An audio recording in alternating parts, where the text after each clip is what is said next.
Today I'm going to show you how to make infographics charts. Go to Canva, create a design, custom design,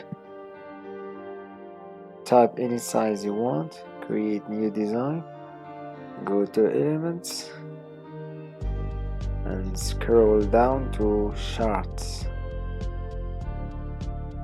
and go to infographics charts. You can use this progress bar and adjust the percentage. You can show the percentage and you can change the colors as well. And there is the ring progress. It's the same technique.